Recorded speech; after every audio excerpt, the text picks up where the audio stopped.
recording. Yeah, you let me know.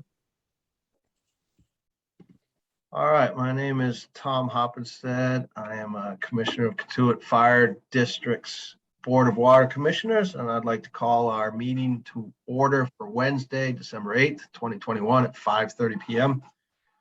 Present from our staff and commissioners are Commissioner Horsley, Superintendent Wiseman, and Office Manager Nash. And so our first order of business is public comment. I don't see anyone here other than some of our support folks from Tufts University, and Bruce Young is connecting to audio right now. So it looks like if we do have, and there's Commissioner Robinson, perfect. If we do have any public comment, if you could type in the chat to Jen. Jen is managing our Zoom session. That would be super. Otherwise, we'll move on to our source water protection presentation from our team. Jen, do you see anyone? No public comment, no public here. Okay. All right, well, Mr. Chairman, I'll start if I may, and I'll be very brief because I want you to hear from the student team here. But as you all know, this crew has been working on this project along with Bruce Young from Mass Rural Water Association. Thank you for being here, Bruce, on developing a source water protection plan for our water supply.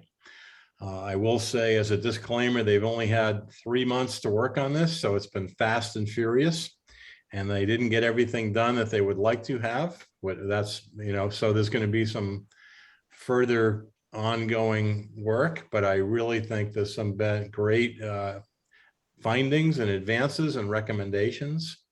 So without further ado, I think I'm just going to hand it over in the interest of time. Do I hand it over to you, Ashley, for starters?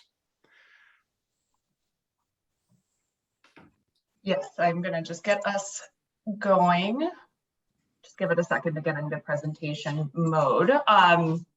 But while that is getting set up, we can everyone see my screen okay? Looks good. Okay. Right.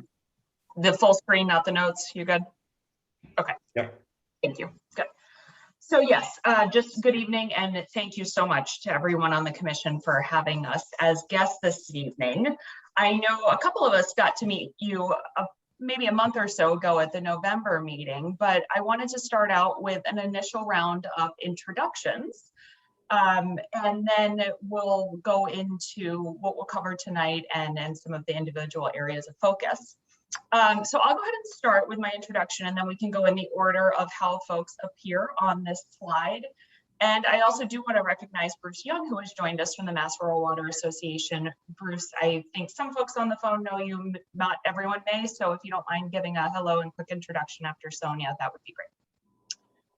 So starting off, my name is Ashley DeRosier. I am a Tufts student in the Master of Sustainable Water Management program. Doing a little bit of a mid-career pivot. I'm coming back to school after spending the last 10 years in communications and public affairs consulting. Casey? Hi, everyone. Thanks again. Like Ashley said, we all really appreciate this opportunity and are grateful to be here with you all tonight.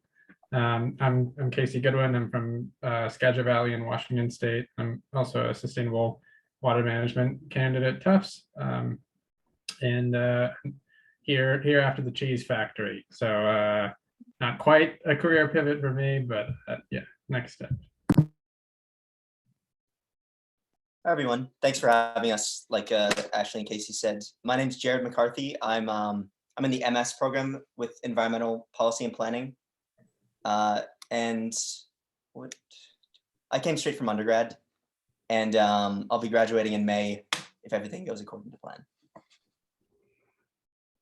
Hi everyone, my name is Julie Silverman. I am a senior at Tufts studying environmental policy and biology. I'm an undergraduate and am from Syracuse, New York.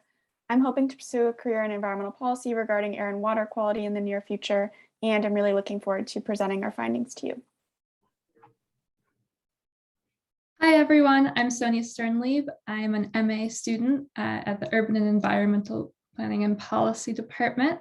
Prior to coming to Tufts, I worked in philanthropy, and science advocacy. I'm excited to be here, and it's great to see all your faces.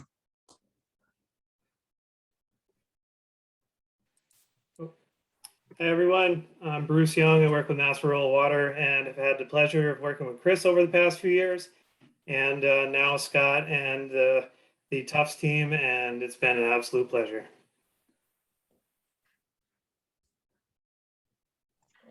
Thank you. Okay, so what are we covering tonight? We will begin by grounding everyone on the project history and goals. Then Sonia and Jared will take you through a detailed land use analysis of the contributing areas and zone 2s of Cotuit's 5 public wells. Then Julie, Casey, and I will give a detailed analysis of the 3 contaminants of focus for this project. So that's sodium, nitrogen, and PFAS. And lastly, we'll share some overarching recommendations for land use recommendations and community communications before we head into discussion. And before we take this any further, let me just say this. This project is really meant to build off the department's already impressive body of work. There are so many great things that are already in place, really from the published meeting minutes and video recordings to the new irrigation policy that was adopted this summer and the water department's website that's regularly updated. So as Scott said, we spent our last few months really proactively assessing and planning for future threats to the public water supply to help the department continue, again, its already great work. And so we have about 25 minutes of presentation material for you this evening, and that hopefully will leave us with a good 30 minutes of discussion. And so in the interest of getting through everything, I would ask that everyone please hold questions until the end of the presentation. And so I'll get us started off just again with a broader look at where this project started and what some of the specific goals are. And so thinking about Cape Cod, as we all know, it's a distinctive area because 100% of the drinking water comes from a single aquifer. And because of this geologic feature, it's classified as a sole source aquifer by the U.S. Environmental Protection Agency.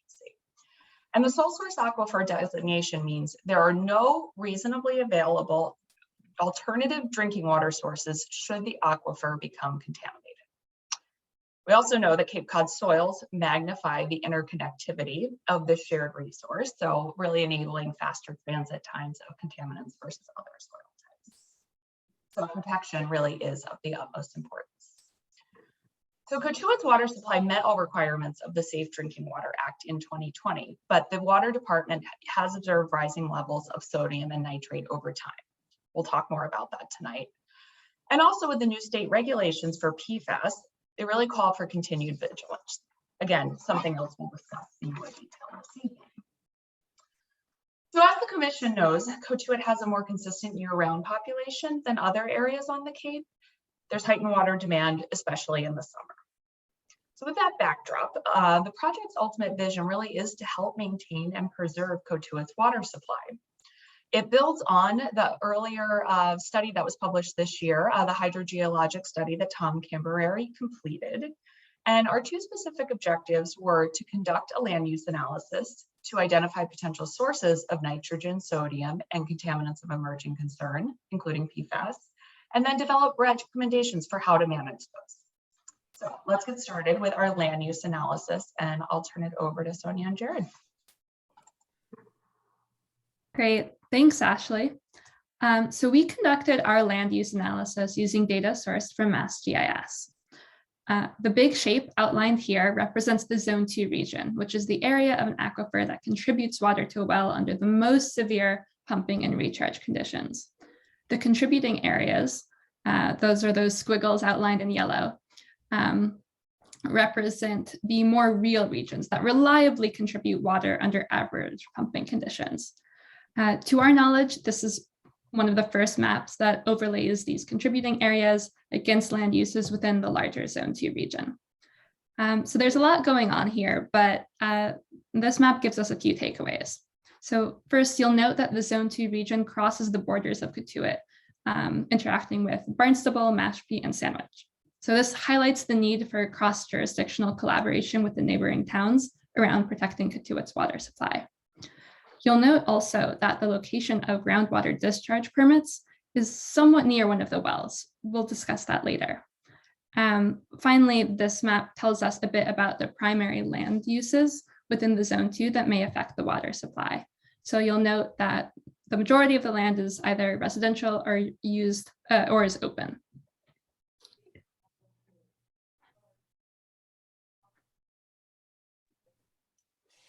So as Sonia just mentioned, what you just saw was the Zone 2, which represents the theoretical maximum geographic extent from which water can come from to the wells that are pumping. What you see now, these are the contributing areas, which is where water is most likely to come from. This is under average pumping conditions. As you can see by the pie graph, one of the pieces of good news is that open land is pretty abundant in the contributing areas compared to the Zone 2s as well. Especially inside the Zone 1, which is represented by the blue circles, that's the immediate area surrounding the well. The less good news is that there's lots of other land uses directly up gradient, including residential and right-of-way. Residential makes up about half of all of the land area within the contributing areas for wells 1, 2, and 4. And because of the roads too, there's an opportunity for contaminants to get into the wells. The importance of residential and road areas, Casey and Julie are going to explain in a moment.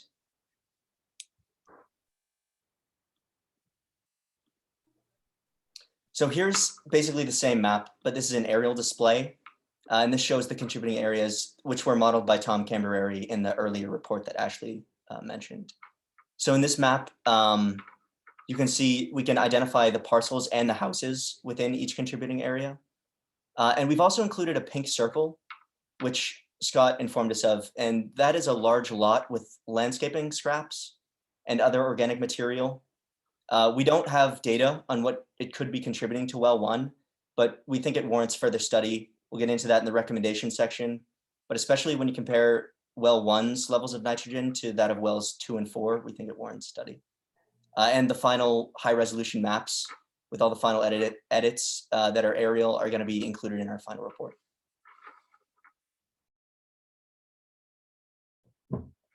Great. So the two maps to the right offer views of the contributing area that relates to well 3. So the left-hand map shows the southern portion of the contributing area, while the right-hand map shows the upgradient tail, which is rather lengthy.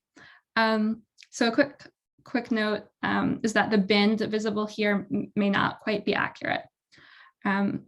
So in the next slide, we'll show you how the contributing area visible here is somewhat proximate to the Cotuit garage. That's something to think about. You'll note as well that this well is down gradient of a significant quantity of residential land. So we have some of the similar nitrogen risks that Jared discussed and that Casey will expand on in greater depth. Another thing about this well is that it's accessible by a road that comes directly off the highway. And there's a risk of that road channeling stormwater runoff from the highway down to the well. So that is something to consider.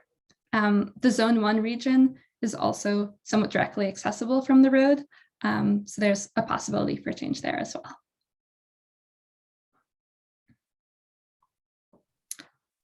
On this map, you'll note the location of the Cotuit garage, which is marked in pink. The fluids used in auto repair shops can definitely affect groundwater, so that's something to be on the lookout for.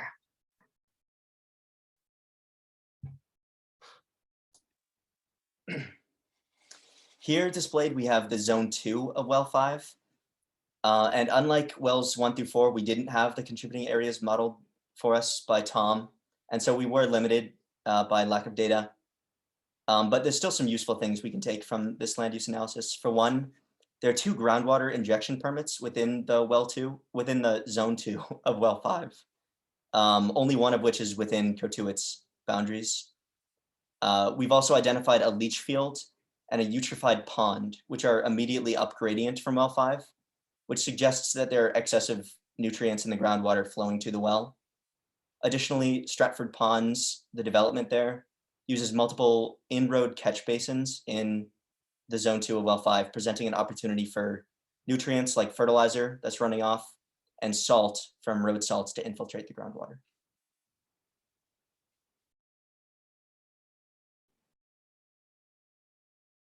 So right here, we have a graph of the average sodium levels in Katuitt's 5 drinking water wells. The Katuitt Water Department has monitored sodium levels in its 5 wells nearly every year since 1994. Looking at overall trends, average sodium levels at all wells have steadily increased over the years. Most notably, sodium concentrations have increased at a steeper rate since 2010. Research has allowed us to conclude that road salt applications are likely the most significant contributing factor to increasing sodium levels in Katuitt's wells. And then on the next slide, we will be looking at, so this is a graph of sodium levels over time at the 5 different Katuitt drinking water wells. As you can see, well 5 sodium concentrations as seen in orange, the top line at the end are specifically high and have exponentially increased since 2010, reaching 31 milligrams of sodium per liter in August 2019. Well 5 is adjacent to and down gradient of the Stratford Ponds housing development. The development received a special permit in 1988 from the town of Mashpee, which included a condition stating that the development can only use sand and calcium chloride to treat the roadways. However, it is possible that Stratford Ponds has been unknowingly violating this condition. Without intervention, sodium levels in Katuitt's drinking water are likely to rise due to current trends. And on our next slide, I'll be talking about the environmental and health implications of elevated sodium levels. So road salting can have dramatic environmental impacts with highly salinized runoff, contaminated surface and groundwater, and causing harm to local vegetation and aquatic species, changes in soil quality, and increased sodium and chloride levels leading to potential drinking water issues. Elevated levels of sodium are also detrimental to human health. Those prescribed low sodium diets due to kidney failure or high blood pressure are particularly at risk. Elevated salinity in drinking water is also known to cause hypertension, with pregnant women being particularly vulnerable, with implications of increased rates of adverse maternal and fetal outcomes. Consequently, EPA has a guidance level of 20 milligrams per liter for sodium in drinking water. Although this guideline is non-enforceable on the federal level, the public is notified when drinking water exceeds it. So on the next slide, here the road areas that fall within the zone 2s of Katuitt's 5 wells are treated with road salt in the winter by towns of Barnstable, Sandwich, and Mashpee, Mass DOT, solely for Route 28, and then by private salt applicators and homeowners for private roads. State Route 28 is the only state road that falls within Katuitt's Zone 2 area, with a total of 1.84 lane miles maintained by Mass DOT. So on our next slide, given the rising concentrations of sodium in Katuitt's wells, we conducted a sodium total maximum daily load, TMDL, to determine maximum allowable loading rates under current regulations. A TMDL is a calculation to find out the maximum amount of a pollutant that can enter a water body to meet water quality standards. Given the EPA's 20 milligram per liter sodium guideline, we found no more than 123,000 kilograms per year of sodium should be loaded into the system. According to our TMDL, all roads in Katuitt Zone 2 should receive no more than 1.15 tons of salt per lane mile of road per year. This is also assuming that no other factors contribute to sodium levels. In 2020, Mass DOT applied an average of 18 tons per lane mile of road salt across the state. Therefore, road salt usage by Mass DOT on Route 28 could have large impacts on sodium concentrations in Katuitt's drinking water, with application rates being approximately 18 times more salt than indicated by Katuitt's Zone 2 sodium TMDL. The town of Barnstable DPW applies at an average rate of 0.125 tons of road salt per lane mile. Assuming that Sandwich and Mashpee DPWs apply at similar rates, the 3 towns would only be able to treat roads on 9 separate occasions during the year before reaching the maximum TMDL of 1.1 tons of salt per lane mile per year. And next up are our sodium management recommendations. So our first recommendation is to decrease road salt applications within the Zone 2 area. This is important to help decrease sodium levels in drinking water while still keeping roads safe for community members. Our second recommendation is to increase pre-storm applications. Pre-storm applications is a practice of proactively applying chemicals to roads before predicted storms and snowfall to help prevent snow and ice buildup. Liquid salt brine and organic alternatives such as beet juice and the waste byproduct from brewing beer have been applied to roads for anti-icing before storms. We also recommend pre-wetting solid de-icers. Pre-wetting road salt is a way to accelerate melting rates of ice by coating rock salt with a liquid before it is applied to roads. A Michigan DOT study found that pre-wetting road salt decreased the loss of dry salt to scattering off the road by 26%. Another recommendation would be salting when temperatures are warmer. 1 pound of rock salt applied at 30 degrees Fahrenheit will melt 46 pounds of ice in comparison to only 3.7 pounds of ice at 0 degrees Fahrenheit. Therefore, it'd be more effective to treat roads at warmer temperatures to both save money and decrease the amount of road salt used.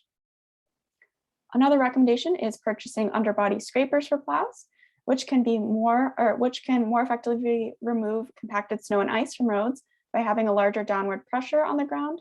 This would allow applicators to use less road salt. Another recommendation is increasing low salt zone signage.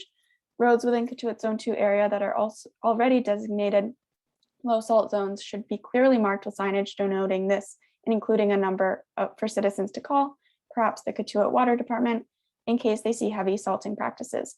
This would not only make citizens more aware of low salt zones for purposes of driving conditions, would help ensure road salters also are aware of these low salt zones. Another important step is community education.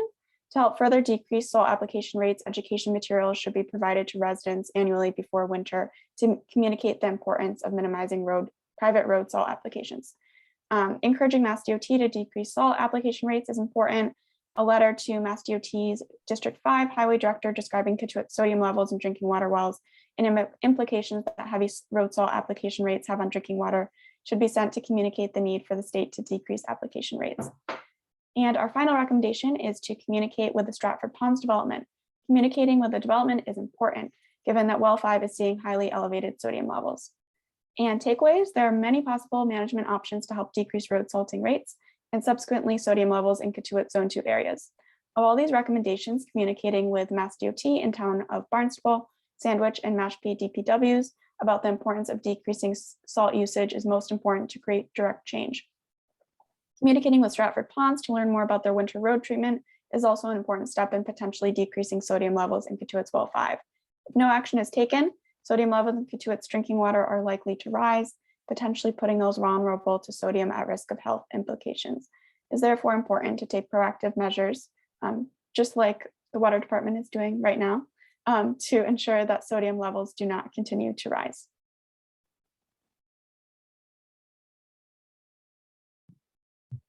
So moving on to our nitrate section, this is a sort of graph showing the testing results over time over the last 27 years or so. And as you can maybe tell, there's sort of a slight trend upwards in the average, and we have seen that in terms of the absolute average numbers. But what this sort of cumulative graph doesn't show is that wells 1 and 5 have seen a sharply sort of a sharp increase and a much higher trend in recent years. So if we can go to that next slide. So as you can see here, the trend is sort of more alarming for these wells than it is for the sort of water system as a whole, especially for well 5, which really has a pretty sharp and consistent upwards trend. And one thing to note is that in the from the beginning of testing back in 93 or so to until up to maybe the last decade or so, we could, I think, more easily understand why nitrate levels were increasing in the well, and that was because of changes, primarily changes in land use, increased development, increased septics, and sort of more wastewater coming out of septics and leaching and so forth.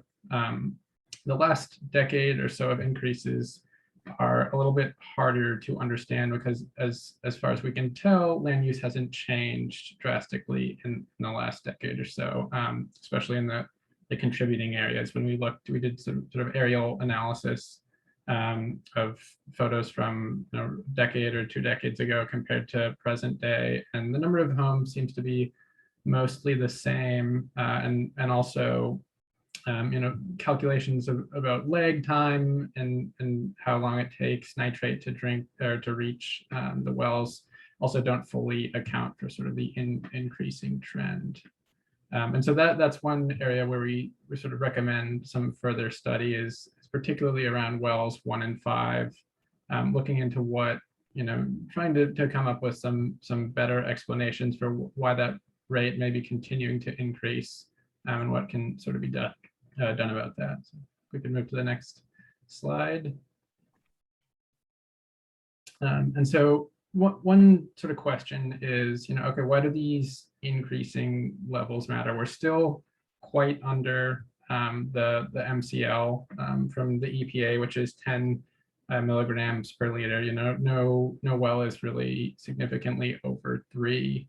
And that's because I think the reason for concern is that we're not entirely sure what the health effects of nitrate at these lower levels are. When the sort of recommendations were set by the EPA a long time ago, they were focused on primarily on infant methylhemoglobinemia, I believe is how it's pronounced, also known as blue baby syndrome. It's a really life-threatening condition for small infants related to oxygen levels in blood that are prevented by excessive nitrate exposure.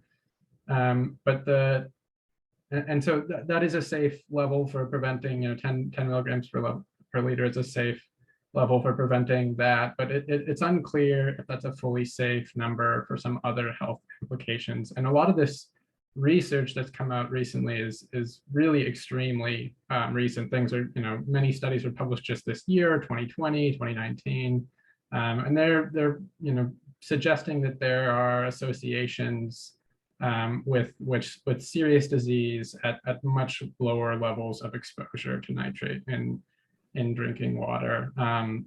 Colorectal cancer, bladder cancer, thyroid disease, and neural tube defects are probably the conditions that have the strongest association.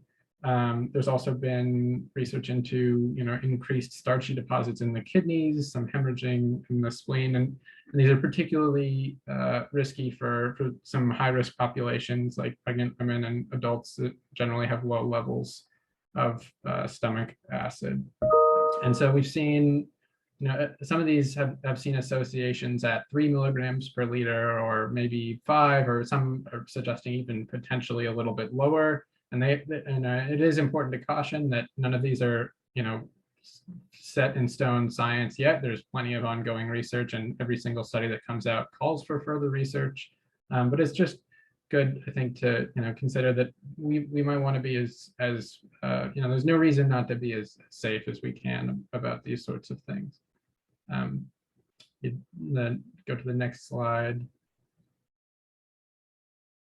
And so we've done several TMDLs for nitrogen. We did TMDLs that were based fully on the zone 2s, looking at utilizing EPA's 10 milligram per liter guideline, and then assuming a 50% margin of safety, which would bring that down to 5 milligrams per liter. And that's partially what we thought was a safe level to shoot for, but also is the report. There was a recent report by the Cape Cod Commission that argued that Cape Cod and all of the municipalities within it should plan for no more than 5 milligrams per liter of nitrate in the drinking water.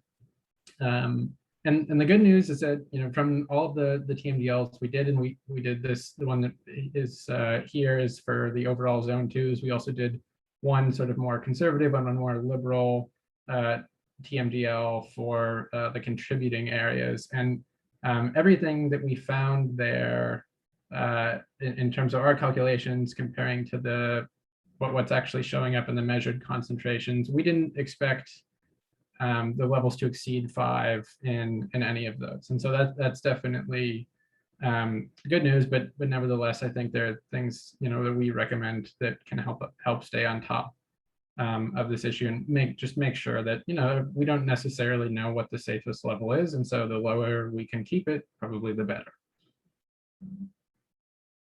You go to the next slide here. And so, looking at our overall recommendations that we make in the report, the most major one is doing a pilot study. This is something that has been recommended in the Barnstable Comprehensive Wastewater Management Plan, which they published recently and has sort of 3 planned phases. And that report was sort of came out primarily looking at eutrophication in the bays and increase, and all the many sort of issues that are facing the coastal waters and in the bays. And they planned to address all of that problem with traditional technologies and like sewering.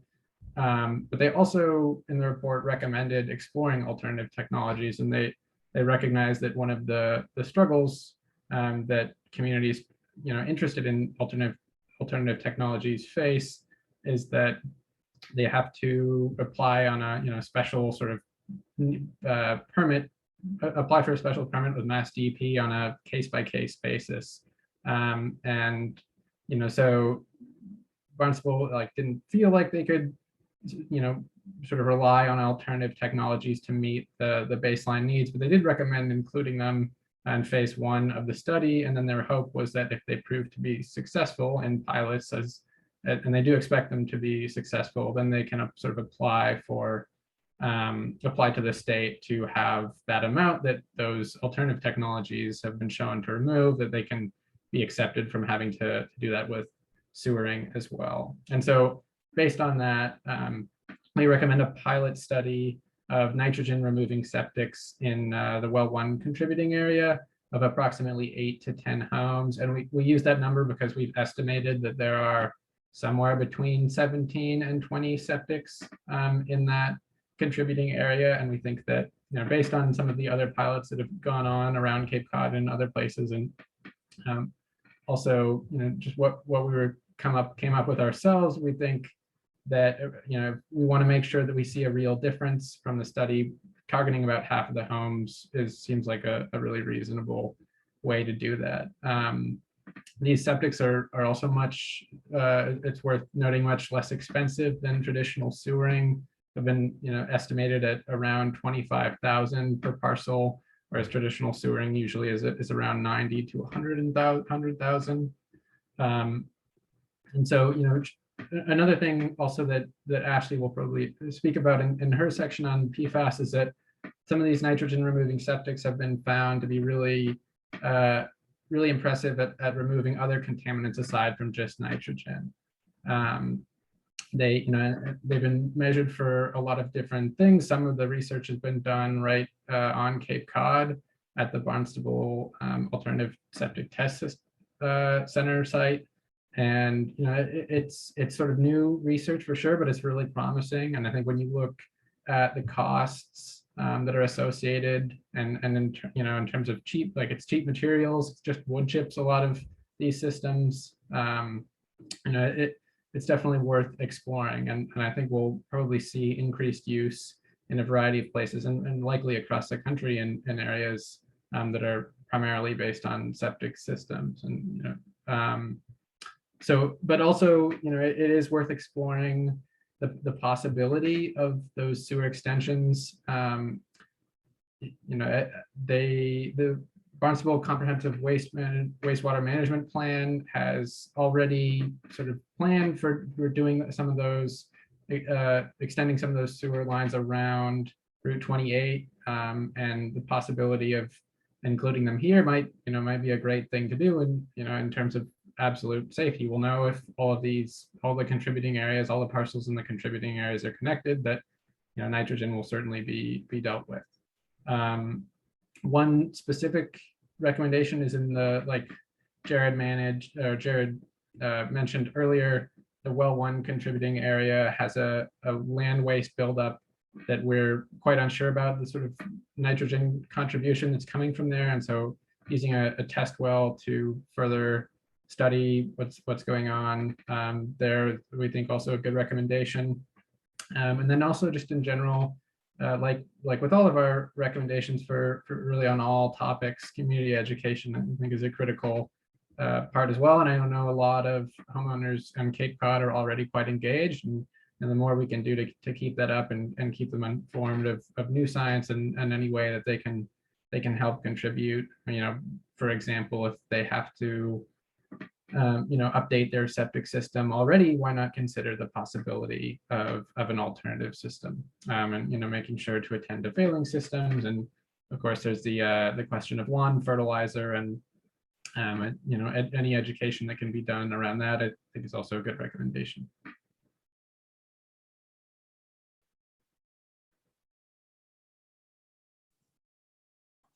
Okay, so I'm going to take us through our third and final class of contaminants. So again, PFAS and contaminants of emerging concern.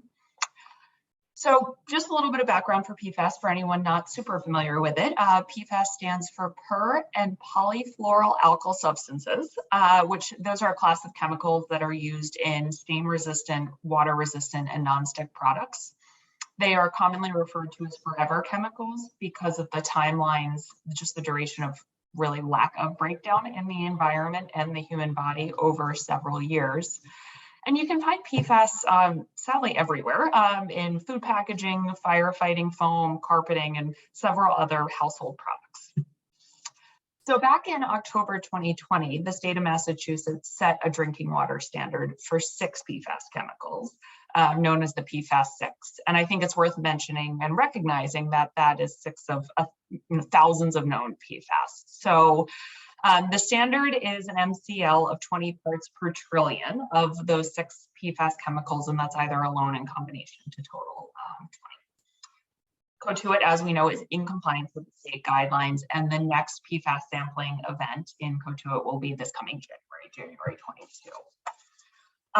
But the one thing that I think is just interesting to look at the area and think about the state. So the Mass Department of Environmental Protection maintains an interactive tracker of public water systems where PFAS have been detected in excess of the MCL. And so on this slide here is a screenshot. As of my last search, it was November 21st of this year, there were 82 public water systems in the state that were listed in the tracker for levels exceeding the MCL, and 7 of those were on Cape Cod. So that's what we see here on this slide. So I'm talking about PFAS, but also this broader term of contaminants of emerging concern. And I just want to spend a moment on that. It's really, CECs, it's a catch-all term, and it's really meant to be a classification for a broad range of chemicals that may be showing up in our environment that don't have regulatory standards. So this is everything from pharmaceuticals, hormones, and the contents of various personal care products.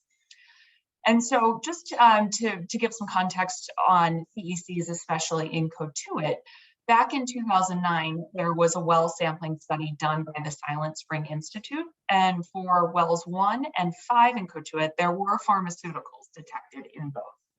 And the research team in that paper actually stated that septic systems appeared to be the primary source of contaminants of emerging concern throughout the Cape. And they found correlations between CEC presence and nitrate concentration. They also found correlations between CEC presence and commercial development within 500 meters of public wells.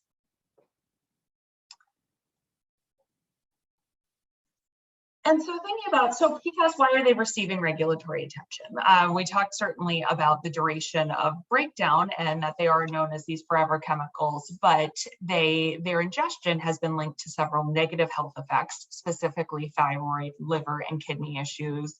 And like many of the topics we've been talking about tonight, the body of evidence is certainly growing to amass around what are the other negative impacts on human and ecological health. And with the increased regulation, both in Massachusetts and around the country, as you'd expect, there's increasing public interest. And so I wanted to give you this graph here. This was pulled from Google News, and it looks at news articles containing the word PFAS over the last 5 years. And you can really see between 2017 and 2021, there was approximately a quadrupling in the number of news articles published about PFAS. So we certainly expect that interest from the public to continue.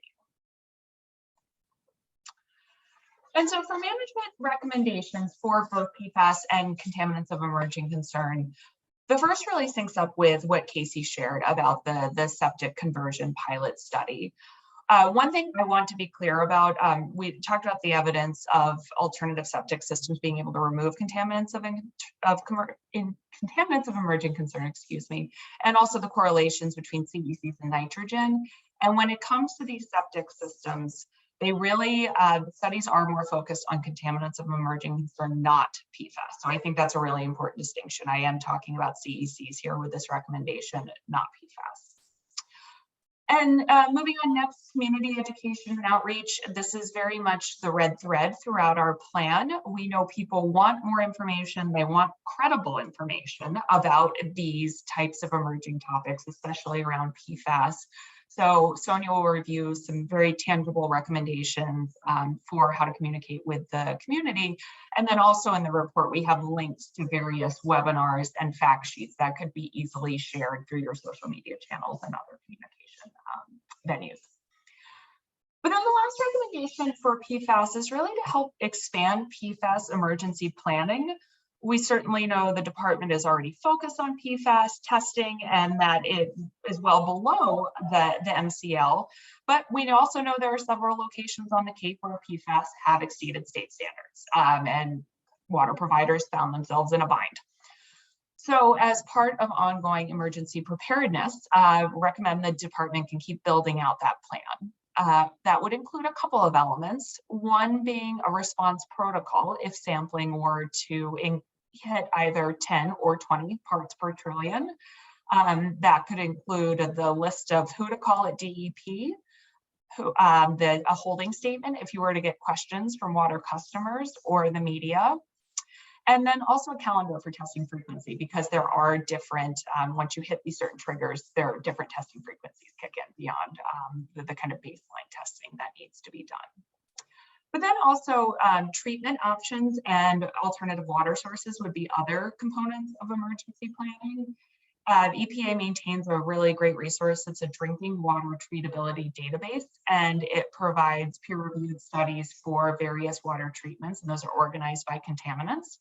And so PFAS are included in there. I think as additional research, having the team conduct a detailed review of that, getting comfortable with just what the literature shows, but then also doing a feasibility assessment for, well, what is the feasibility of these various treatments? What would the costs look like if an emergency were to occur? And then finally, we know Cotuit has 5 public wells, but an additional element of emergency planning would be looking at the identifying viable alternatives if you found yourself in that situation. So I'm going to stop there and then turn it back to Jared and Sonia to return to land use recommendations.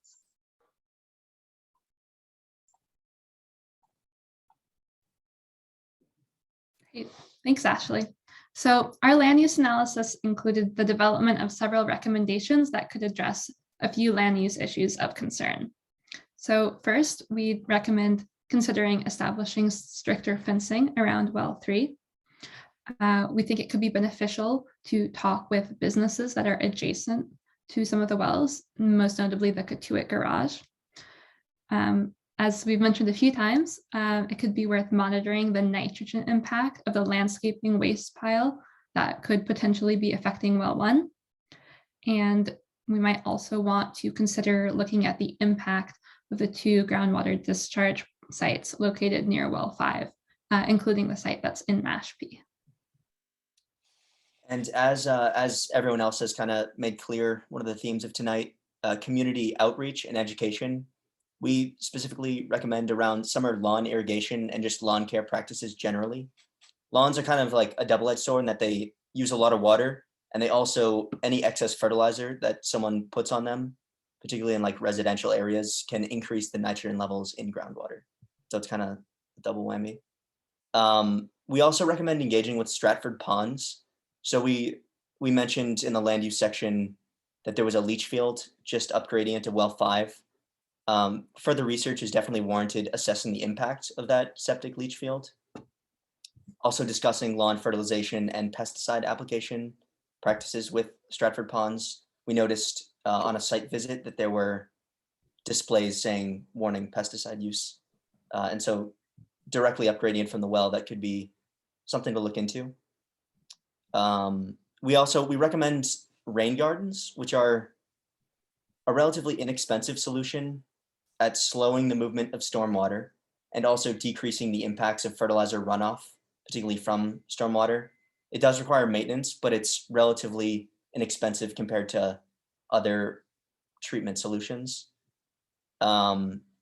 Also discussing the removal and reinstallation of the catch basins that we mentioned, and constructing earthen berms around waste holding sites at Stratford Ponds.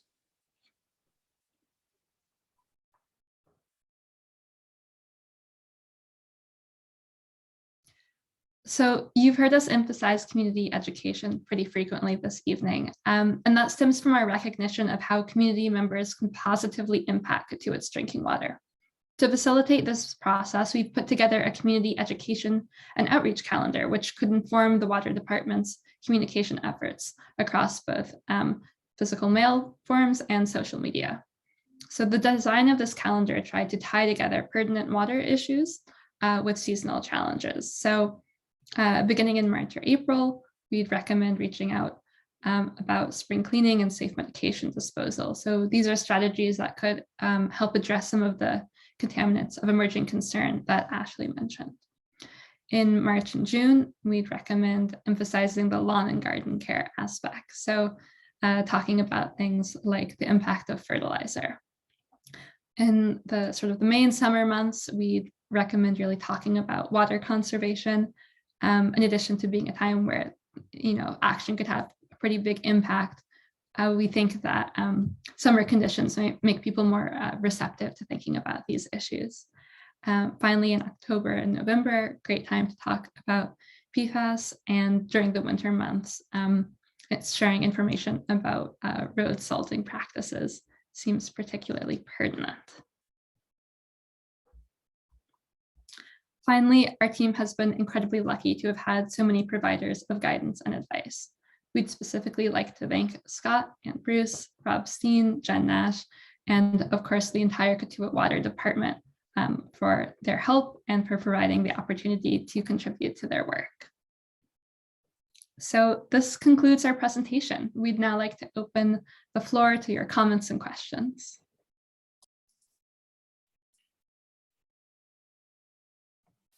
But just first of all, I'd like to say thank you for this report. It's a wonderful piece of work. You deserve kudos. If I could offer those, I will.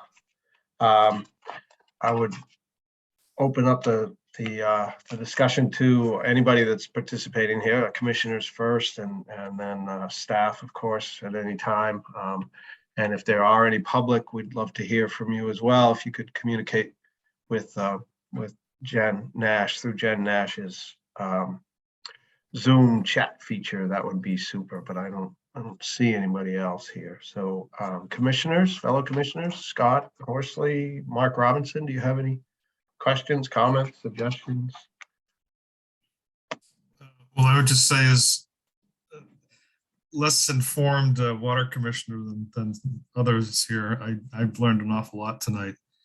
And I think it's some really good recommendations in there and some really innovative suggestions. How will this be available to us for our website and whatnot and social media? Is it in a final form yet, or will it be later? Or Final report will be probably available in the next week or two. They're going to submit a final draft to me, I think, early next week, and I'll get a look at it, maybe do some edits, and I can submit it. And the video, of course, will be available as well. I guess my question for Bruce, nice to see you here, Bruce. Does this constitute the swap plan for the district, or is there more involved than this presentation? So, I think they've done a great job, and it definitely meets all the standards for a source water plan. I think that if you were to submit it to the state, which is, totally up to you, I'm sure they would accept it and approve it as it is. And it always can be expanded upon in the future. I think it's, they've given Jen and Chris quite a bit of work here, and you guys. So I think it's a great start. And I think I would go, personally, I would use it as the plan and then move forward and revise as you go. Yeah, that's great. The emphasis on education, and it really needs to be a continual thing. And I mean, to me, it almost argues for having a dedicated staff person to be doing some of this. Jen's great with, announcements, but a continual education effort really, I think, means some kind of a communication specialist that, and maybe that could be shared with another nearby district. It wouldn't have to be shouldered just by our small district, because the issues are the same in our surrounding region, I'm sure. But one question for Chris Wiseman. I'm not familiar with this landscape laydown yard. Is that behind Lugene, or where is that? Go ahead, Chris. I'll just quickly jump in, Chris, if I may, because yeah, I mean, one of the benefits of doing a program like this is you start looking at the maps and you see things. I drove out there, and I'm sorry I didn't take photographs, but it's a pretty interesting site. There's it looks like I looked at some of the old topographic maps, and there was a natural depression there, like a mini kettle hole. And it looks as though, to me, there's a landscaping company that's right next door to Lugene Printer. And their backyard almost kind of goes out behind Lugene, if you look at the map. And there's I don't know, maybe a 3-acre site that's like full of wood debris and organic matter. And I was frankly surprised to see it there. And I did talk to Tom Cambereri, and I think one of the recommendations that these guys have come up with is something that I concur with wholeheartedly. And that is, first step is I'd like you guys to see it. We can either do that together, or I can get a photo, because you might have the same reaction I did. And I kind of think a monitoring well there might be a very good investment to find out what's going on, because it looks, who knows what's in there. It's essentially a small scale dump. As a term we used to use, primarily landscaping material, but no doubt a lot of nitrogen. But who knows what else is in there? And it appears to be directly in our contributing area. But Chris, I didn't mean to steal the show there. Maybe you know more about it than I do.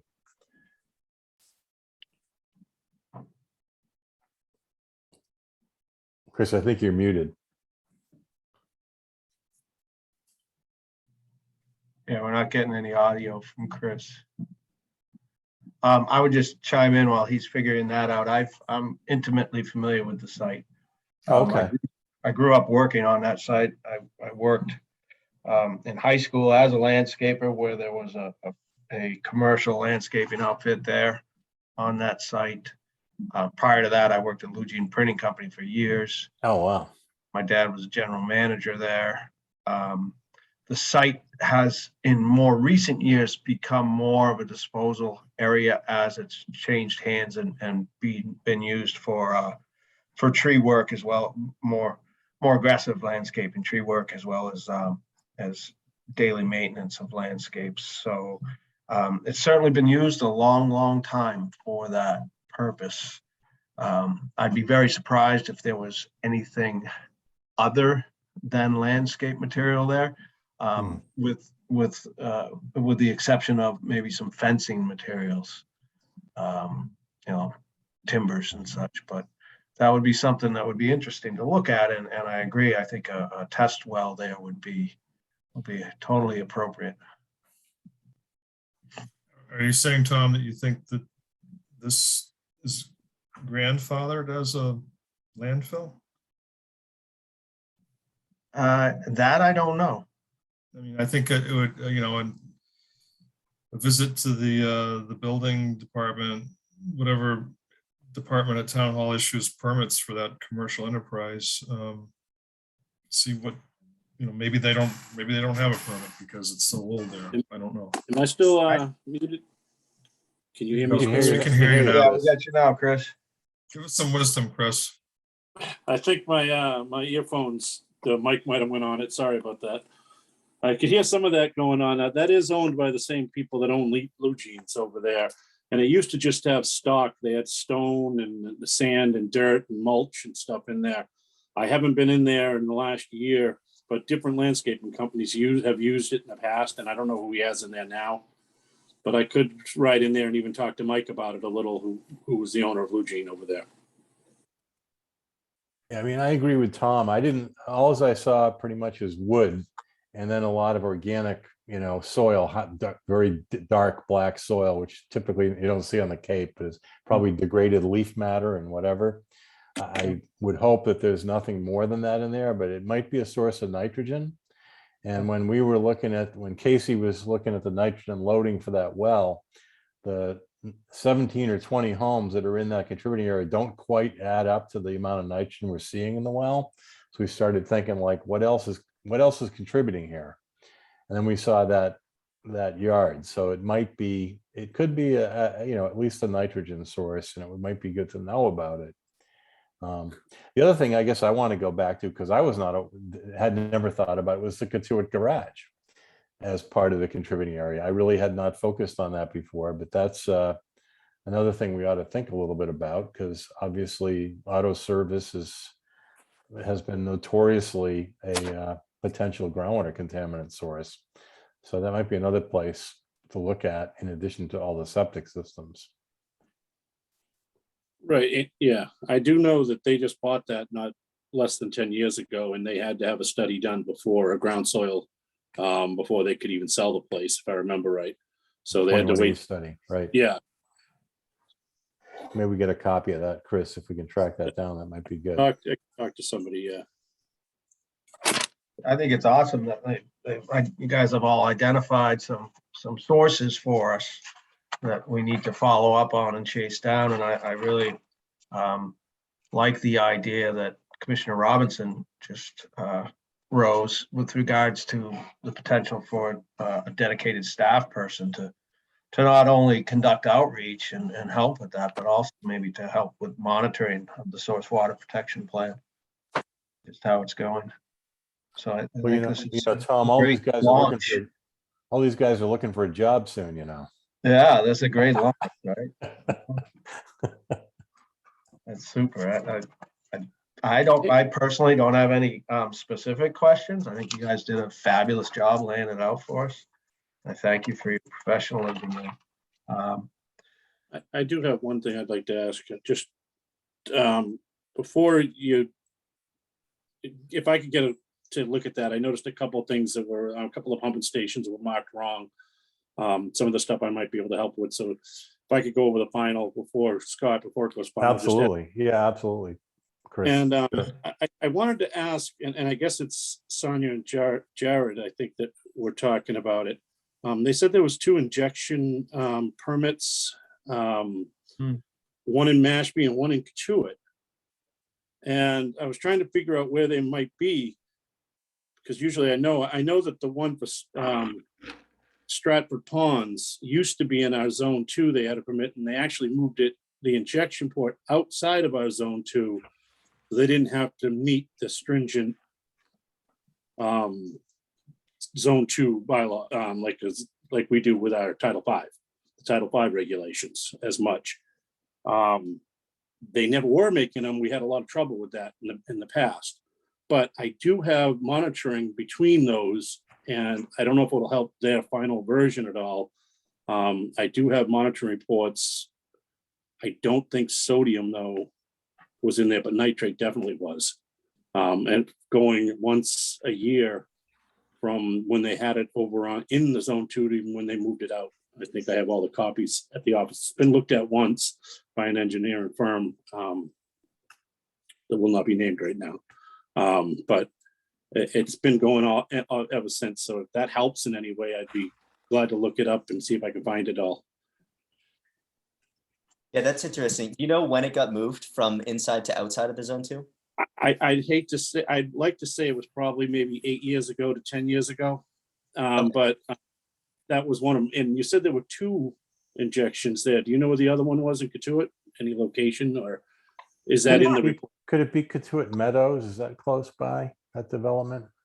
Ashley, would you be willing to share your screen again, and we can? Yeah, maybe we can look at it. That's right.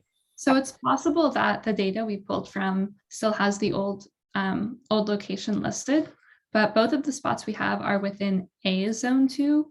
One of them Okay. falls within Katuitt property and the other does not, but it's still in A zone 2. So if that's wrong, it'd be great to get that updated before we Yeah. turn it over. So which slide do you want me to go? So if you could go back one more. Go on, Oh, this one? 2 more. Yeah. There it is. Oh, Um, sorry. Okay. So you'll note that Can you blow that well, up possibly, question. Ashley? I don't know. I Maybe don't not. think I can any Okay, further. okay, that's all right. if you look at the little sort of leg jutting off from the Katuitt shape, you'll see that it sort of loops around a yellow dot and a black diamond. So that's the first site. And then sort of directly north of that is where we have the other one located. Really? I think the northern one is Stratford Ponds. I think. Yeah, that was, I can't, that's, go ahead, Chris. that injection is supposed to be, has been moved out, I'm pretty sure. And the Mhm. one below looks like it might be Katuitt Meadows.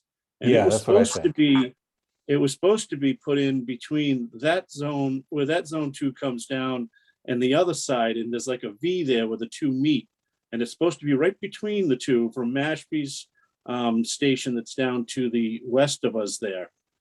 Yeah. They have a pumping station that draws that way, and it kind of made a V, a pie shape. And they put the injection point in the middle of the pie shape, supposedly, or maybe it's just the field that they have is out there. And it's supposed to be out of the zone 2. It's not supposed to be in when it was I designed. remember that too, Chris. I remember Yeah. I looking think at these that guys site got the plan. data from Mass GIS. Is that correct, Jared and Sonia? I believe that's who you got it. So it's maybe this is just something worth checking, you know, because obviously maybe the Mass GIS is not updated, and that would be the best possible outcome, right? And you know, the other thought I guess I want to mention is these guys are pretty much done with their work, but as we suspected, the real goal here was to point things out. I mean, a Right. source water protection plan is a plan. Implementing the plan takes literally forever because it's ongoing.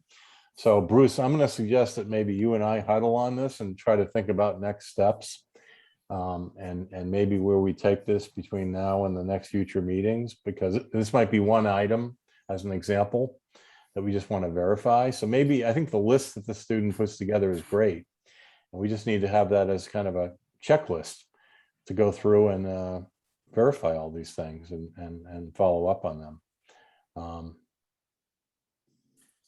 Scott or Yeah. whoever, I think there's a labeling issue on that pie chart on the left. Okay.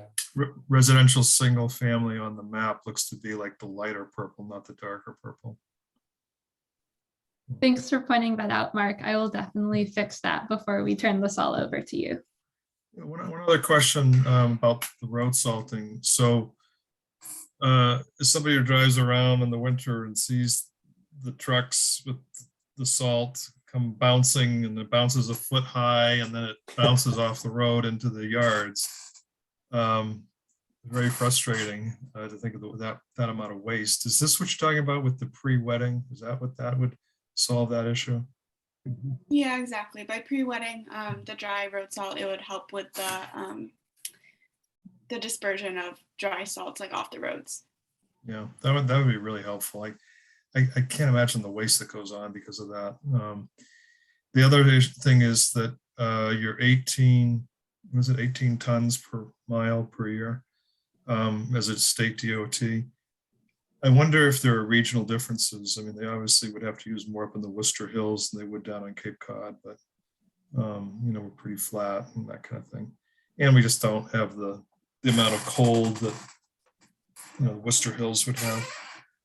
Yeah. So I'm sure that's a state average, but there might be a regional distinction. Yeah, I actually I had some data from 2017, I think, for what is it, the highway area or region 5, which is just Cape Cod. Okay. Yep, And District so, 5. but that was from Yep. 2017. It was actually higher than 18. Really? It Boy. was I believe 20. Let me look at our final report on this. Let's see, 27. It might be a good footnote though, to just say. Yeah, 24.7 tons per lane mile in 2017 for Highway District 5, which is just Cape Cod. And then in 2020 for the whole state, it was 18 tons per lane mile, but I couldn't find a regional. Ah, so you. So we might be higher than the statewide average here. Well, we have lots of salt nearby. We can just mine it, right? Interesting. It seems like it's decreased over time, though. I'd be interested to see, maybe Mass DOT has that number for 2020, so I wouldn't be surprised if Cape Cod region was a little bit lower than that 18. I just couldn't find a number for it. But in terms of impact, I mean, there are probably more miles of town roads being salted in the zone 2s than the state highway. Yes, correct. Yeah. Does the town of Mashpee take care? Are they responsible for Route 130 rather than the state? That's a good question. The state is not, a state is just responsible for Route 28. I'm not sure. I'm guessing another town is responsible, but I'm not sure what jurisdiction that falls under. If it's in Mashpee, then it would be town of Mashpee. Yeah. Well, 130 is a state road, but It is. I'm not sure. Yeah. That's a good question, Tom. All right. Just a note on their, so they don't have to redo it later. Station 1 and Station 2 got to be swapped on that map that they had. It looks like it should go 124, but it actually goes 214 on that map. We never learned to count here in Katuitt, sorry. I know. So the one with the high nitrates, so that's interesting. So the one with the high nitrates is the middle well? Yeah, Chris? it's a shallowest Number one? well. Yeah. Okay. And it's also a shallowest well, yeah. Interesting. Okay. All Hey, right, Chris, just to be fair to the students, I believe I passed that on to them straight from Mass DEP. Oh, good. So I won't go any further on that. All right. This is being recorded, you know, Brooks. Okay. Well, I'm Yeah. going to defer to Chris's knowledge over the state mapping system. All right, so we should probably wrap this section of our Yes. meeting up. And I think a good pathway forward is for Commissioner Horsley. I think I heard you volunteer to get together with Bruce and kind of work out some strategies and where to go from here with this, as well as there's got to be some revisions to the presentation and to the final report and plan. So, Yes, that's correct. okay, thank you. Any, Before ahead. Bruce goes, I just wanted to ask him one question. His Mass Rural Water used to sell the signs for entering watershed, and I don't know if they had the low salt area or anything like that. Is that still something they have there and distribute? And usually there's a little bit of I think a little bit of money to do it, but do you know if they still do that? Yeah, I'm pretty sure we do. I know we have signs. In fact, I have some in my library out here for the watershed area. As far as low salt, I don't think we do it, but I can check. They could probably get them, and I know that Dave sells them at cost for water departments. So I'll look into that, and let me know how many signs you want or what size, or we can sit down.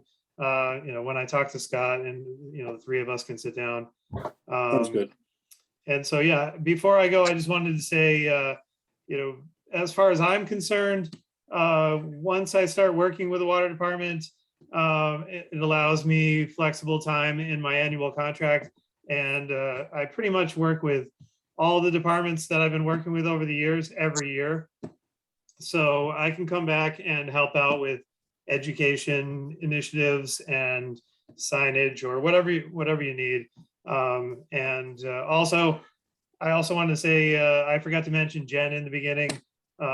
Jen's awesome, has done so much great work, but you guys already know that. So but I just wanted to make sure I mentioned it. So thanks, Jen. Thanks, Bruce.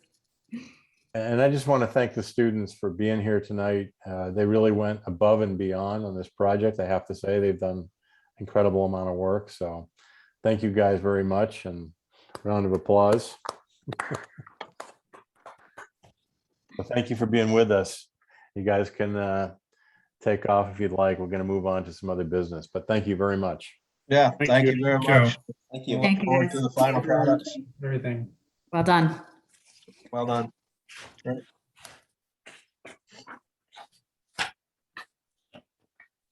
Okay, have we had any public come in? Nope, just us No. chickens. Yes. Excellent job, Scott. Thank you so much. Thank for you. that. Thank And, you. You're and welcome. Jed and Chris as well. I know you Yeah, guys. yeah, took thank you a lot of guys for time. supporting that. It seems to have produced something that'll have a lot of legs. But they were really well put together. Like any conversation I had with Ashley, she was very professional. She had all her ducks in a row. She was very efficient. Good. She was really great as the project manager on that. Glad to hear that. Thanks, Jen. That's great. Shall we move on to review and approval of prior meeting minutes? You guys had a I chance can to look move, at those? I can move approval with one minor edit. That would be a Commissioner Scott Robinson mentioned in the minutes. And I talked to Jen about that.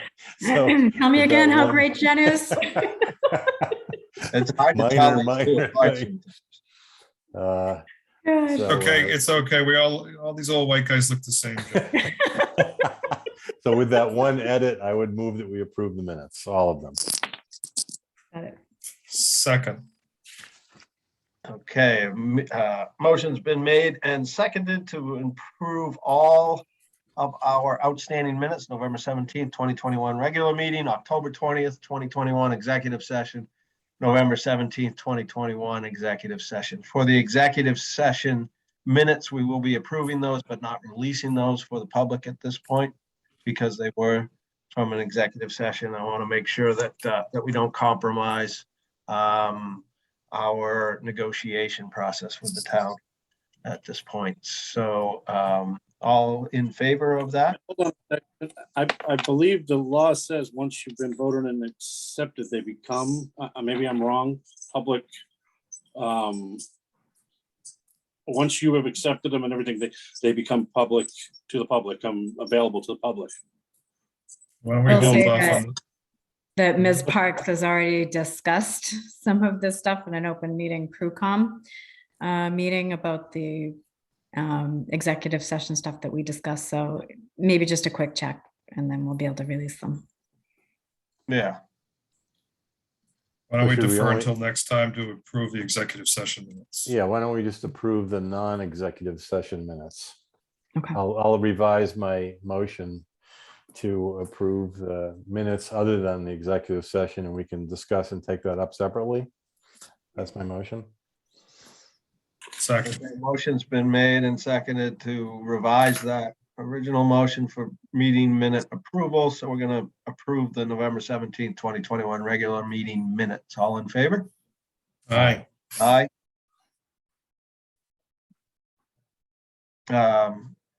Water quality report, superintendent's report. Should we go through those? Sure.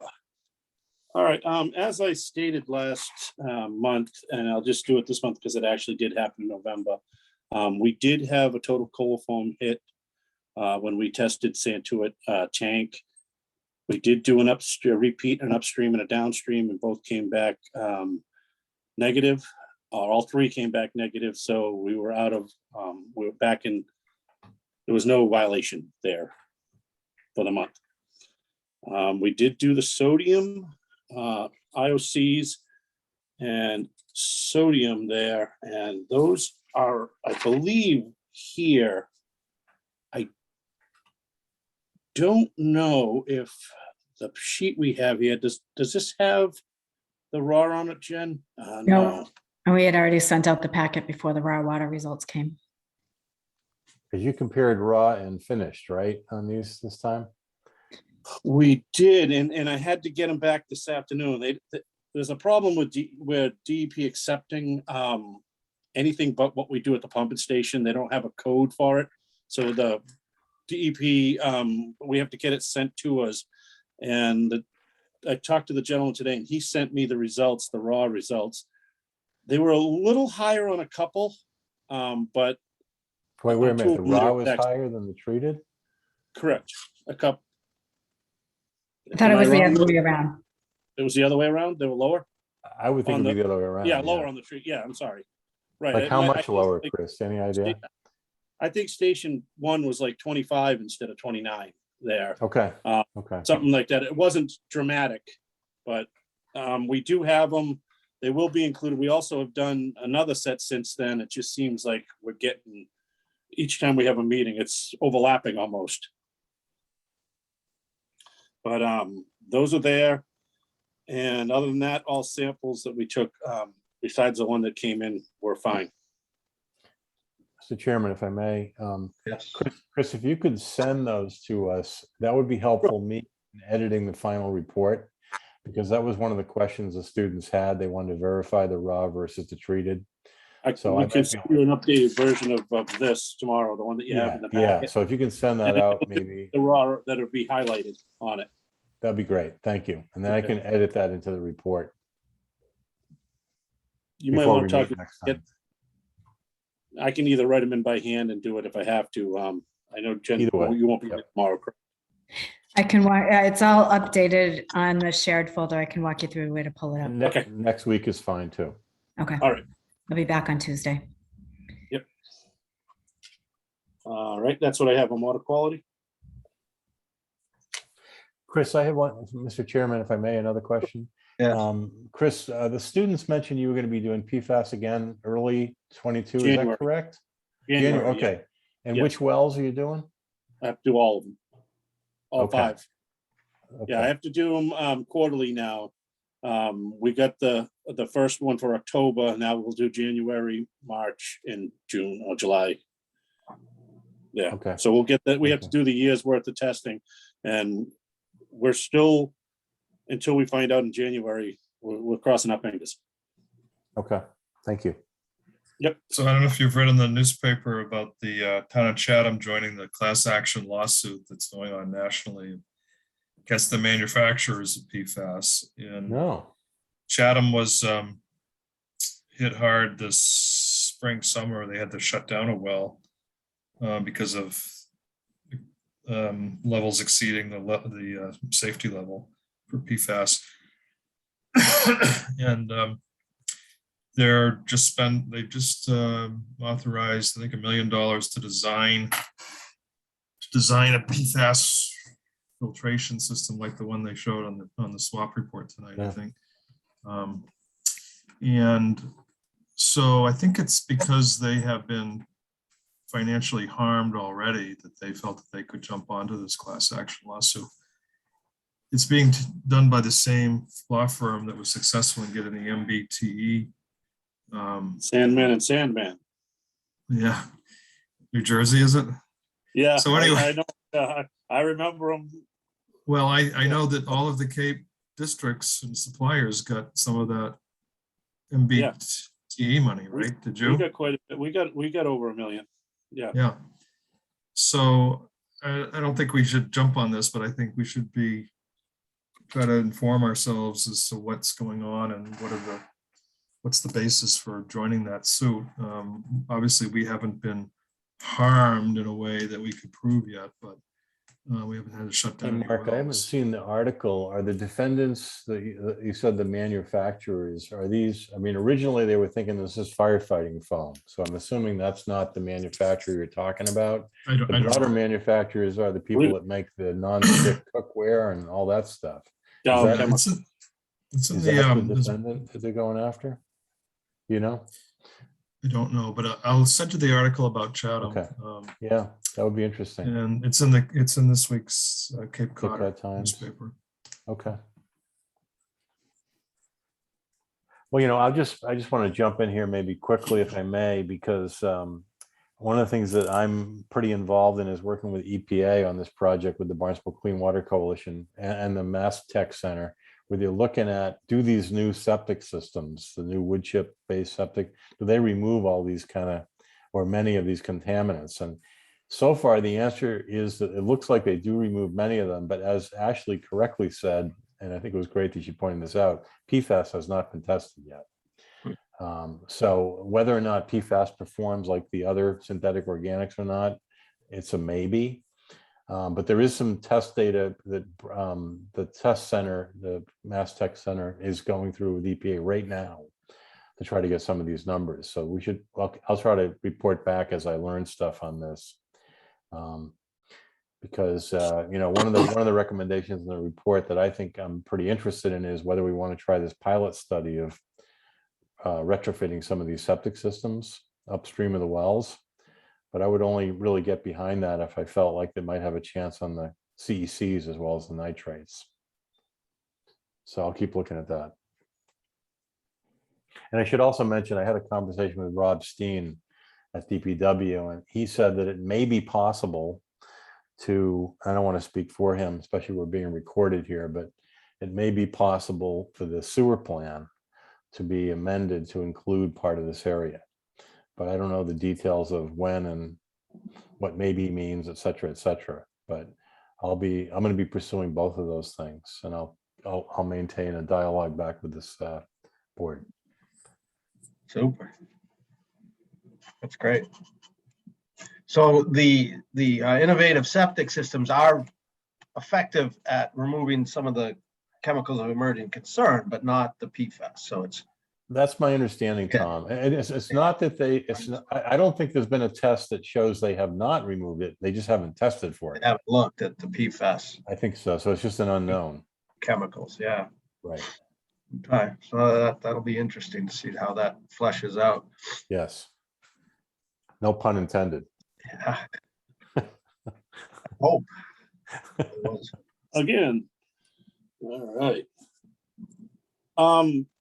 But going back to that, we had talked at the last meeting, and I don't know if you want me to bring this up later, but as we were talking about the same septic systems, you had asked me to talk to Jen Peterson, Scott, and I was on vacation, she was on vacation, then I was on vacation, and I talked to her at 5 o'clock tonight. She called me on my cell.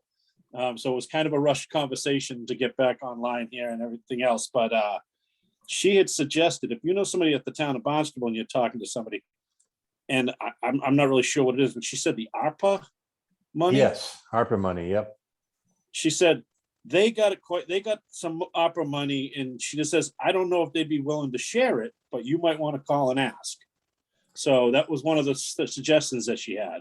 This is the COVID money, I think, right? Oh, okay. Maybe ARPA, that's I think ARPA means COVID funding. Oh, all right. Some of which. Maybe she was misunderstanding me then, but I did talk again about these septic systems and reimbursement and stuff and helping to pay. And she actually has a meeting Tuesday with DEP. She says she's never heard of anything like this happening, but she'll mention it to DEP at the same time.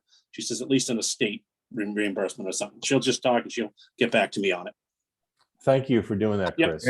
I just thought she might be a good conduit there. Yep. All right. That's all I have on that. Water quality. Okay. Do you want to give us your superintendent's report? Sure. Okay, November of superintendent's report read on December 8th, 2021. November of 2020, we pumped 8,881,000 gallons of water. In November of 2021, we pumped 9,060,000 gallons of water for an increase of 179,000 gallons. So I don't know if the weather's been nice, because the weather's been so nice, it's a little more, or, a little more car washing going on. I'm not really sure, but it's right around the same. It's give or take a couple 100,000 gallons. Yeah. I'll just mention, I did speak to a few people since our last meeting about what if our irrigation policy and repricing makes it such that people don't use the water and we have not enough revenue to support the business.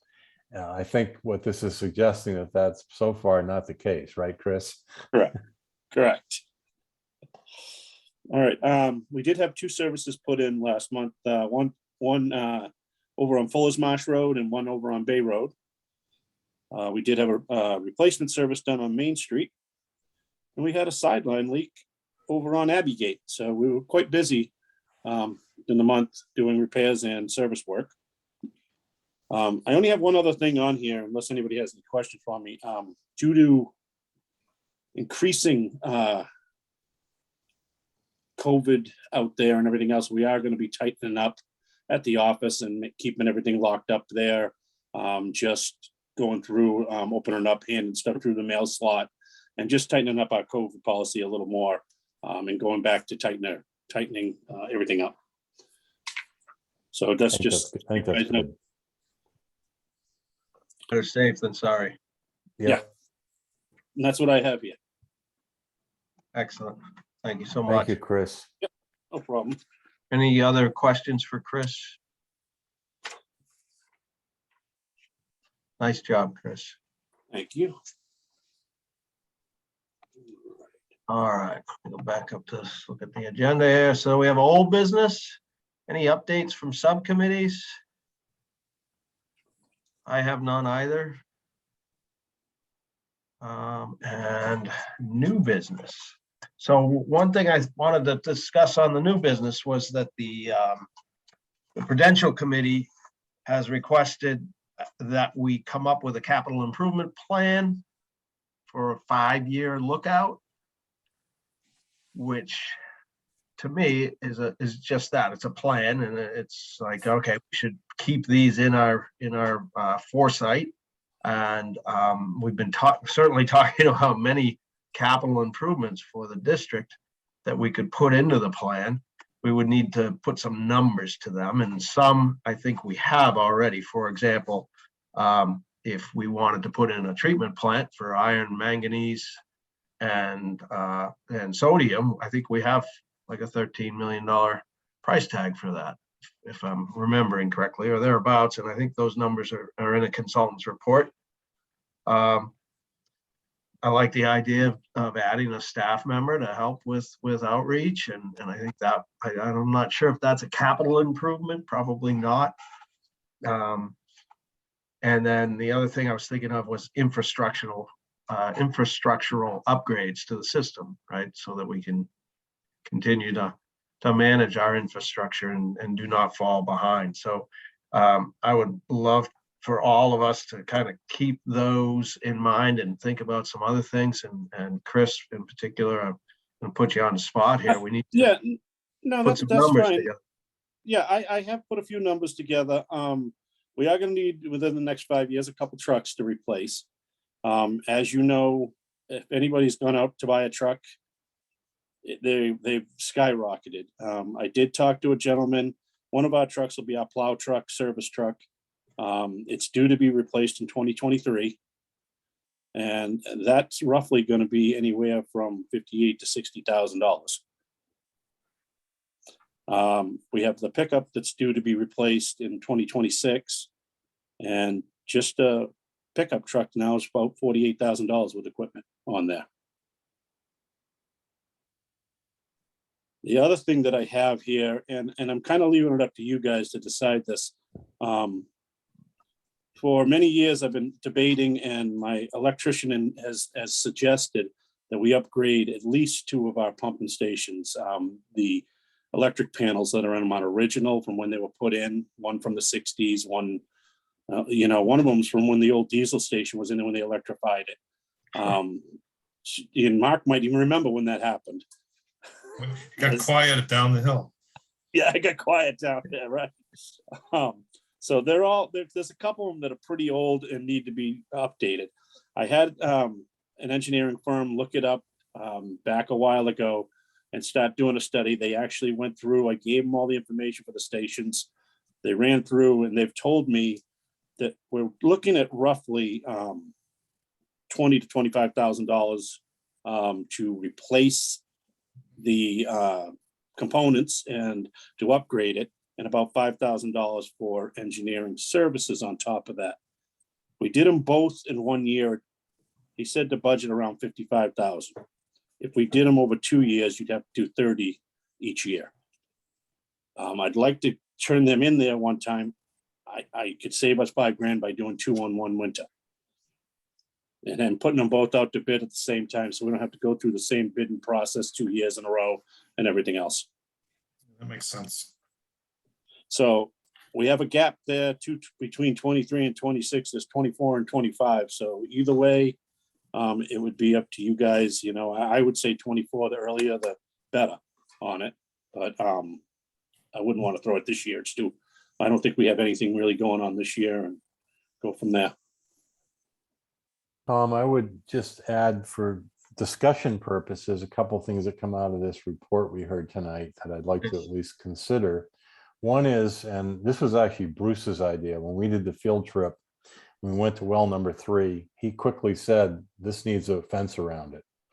I don't know if he's right or not. And Chris, I defer to you on this, but if in fact he is correct, that I don't know what that would cost, but that's something we ought to take care of.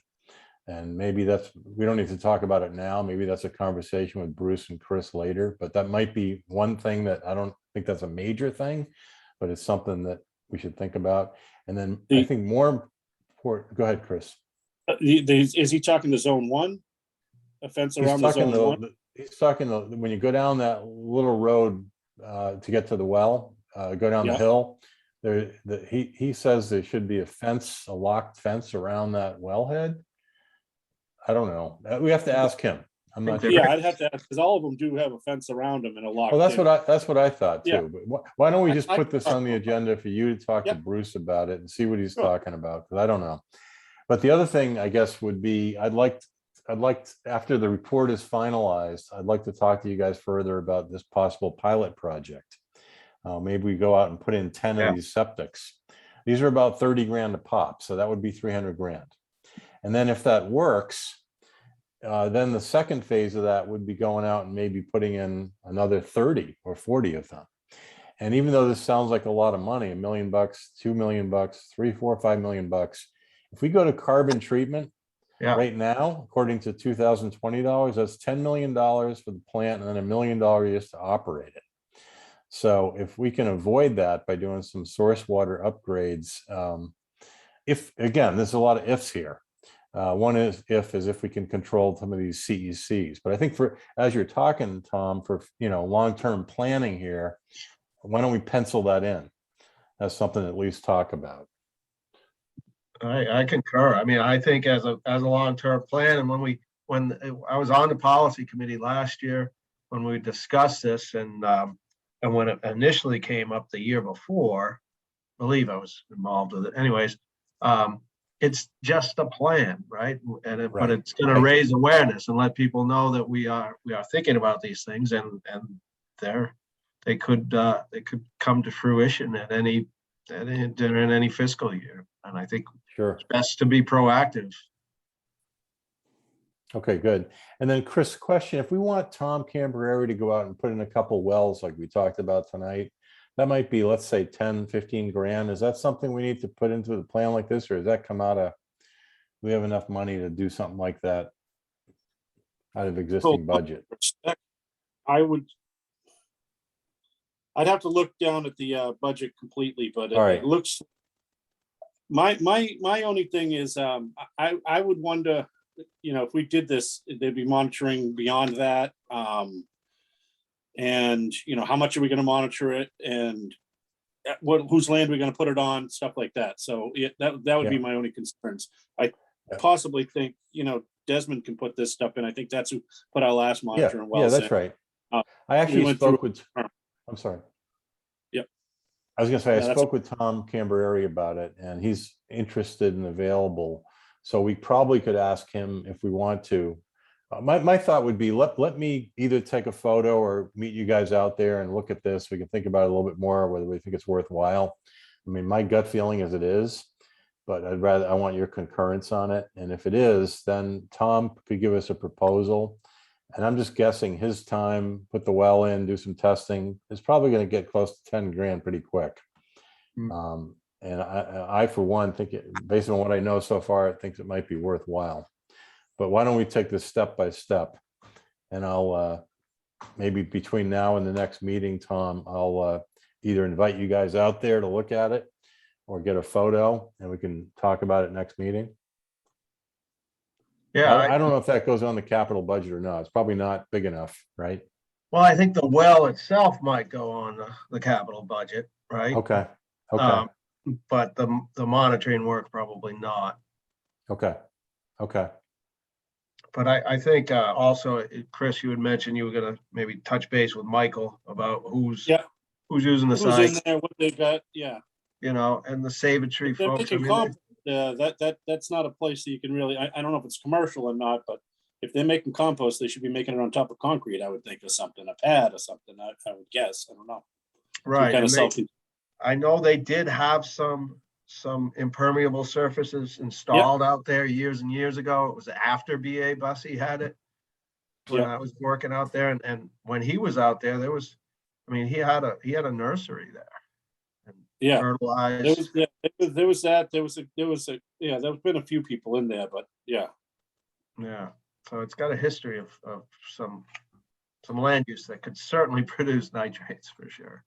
Yeah, at one point they were mixing fertilizer in there, Yeah. in a tank. I haven't put a backflow preventer in there. I'm like, you can't just dump, use the water and dip a hose down in there. You got to put some kind of protection on this.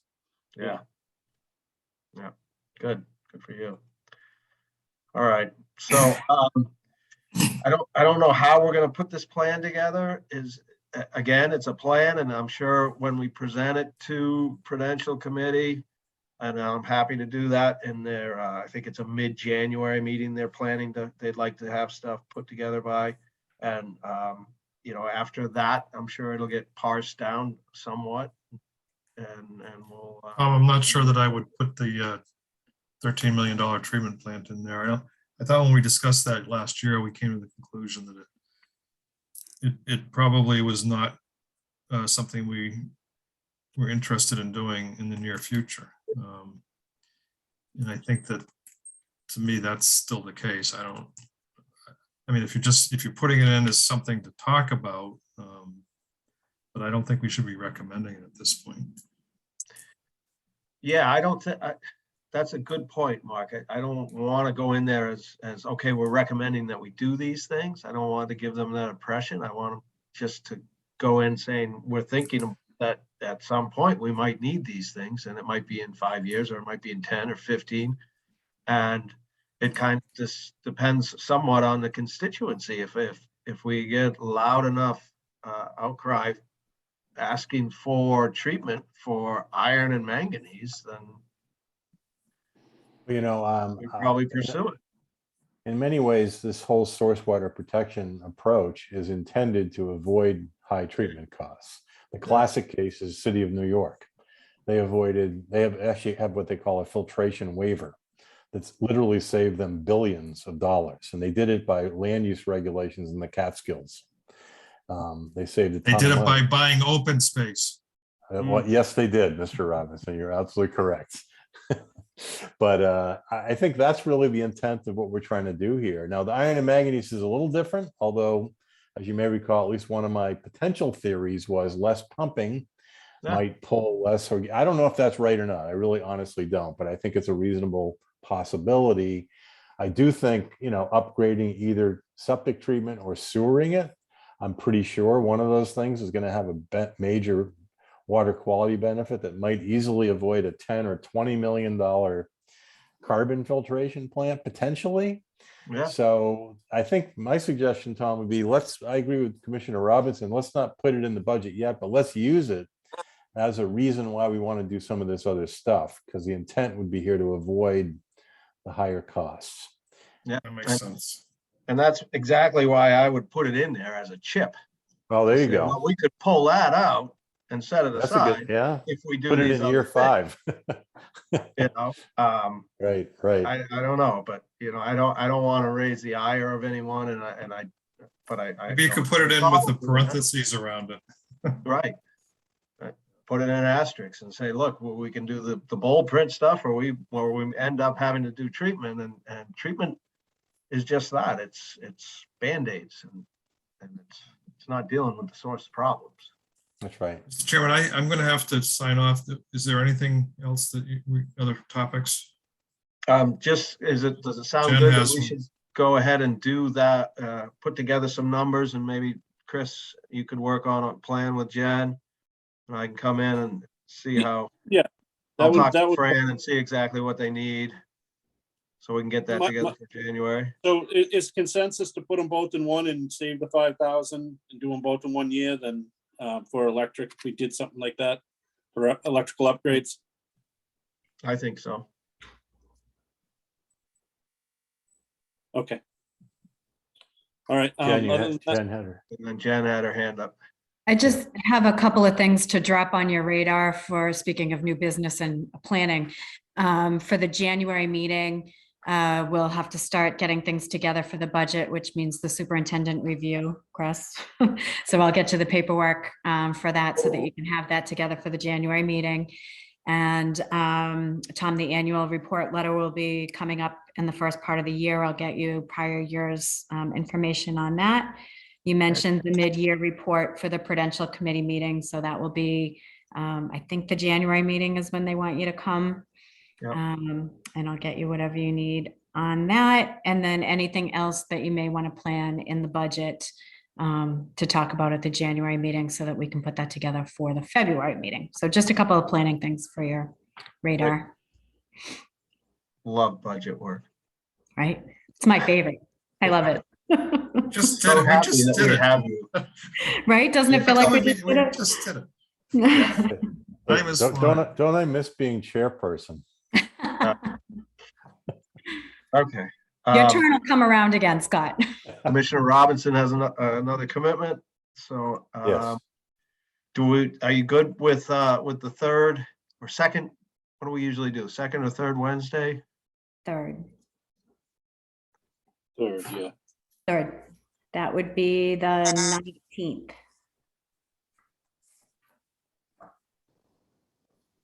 Should we push it up? Could we push it up a little bit so that when I go to Prudential, I have something for them? Other than we're in 12th, process. the 12th. Oh, When is their meeting the 24th or the 17th? I don't know. They normally meet the fourth Monday, so that would be the 24th.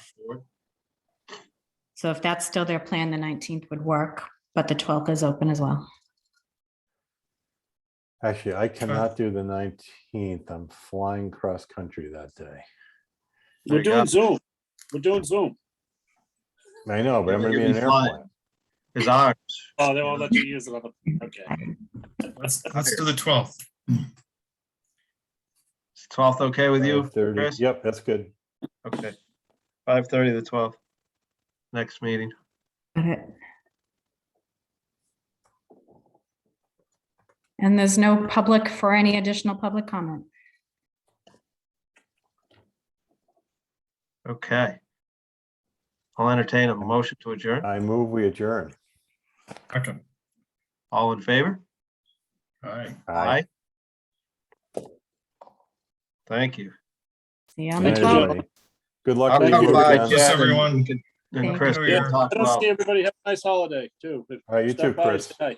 Merry Yeah. Christmas.